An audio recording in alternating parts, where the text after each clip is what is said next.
บថ្ងៃយំតឹងភ្នែកខ្ញុំហូរក្របទុងលន់ខ្លាំងជាងកស្នូសរំពងពេញព្រៃមើលជុំរំម៉ែអ៊ំរងងីចិនក្រៃសូមព្រៀងរហូតណាត្រៃជួយថែរាំងសាខំក្រង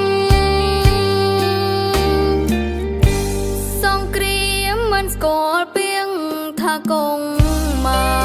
កសង្គ្រាមនាំទុំខ្លោចផ្សាទុំម្នេញដល់រៀងប្រជីរួមមិនសុខក្នុងចិត្តចំបែងរងាអាសវិរៀងយោធាពុពីសុលៀងខ្លួនខ្សៃចិនខ្ញុំស្លន់ចិនក្ដុងគ្រួលានិនពេលស្ដាំបនដាំជីវិតរៀបរាប់រឿងពិនហោហាបងសូមលាអូនរូបកូនសូមលាពុកម៉ែពេលនេះត្រូវរួមគ្នាថាដីខ្មែរឲ្យបានគង់វង្សសែងពលយន្តហងកំភ្លើងតូចធំបំផ្ទុំ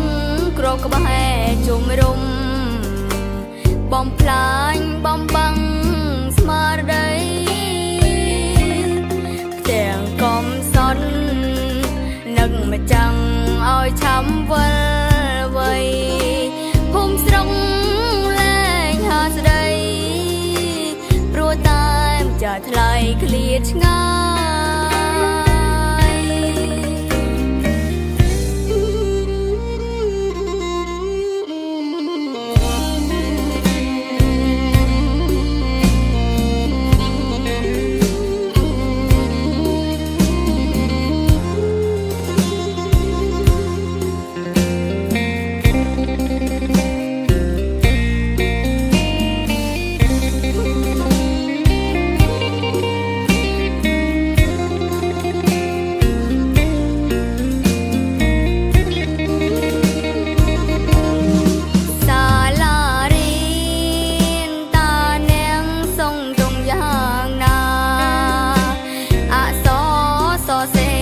ជាប់ក្តា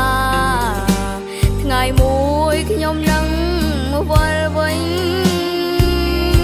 ទាំងចាំងខ្ញុំអើយចិនខ្ញុំ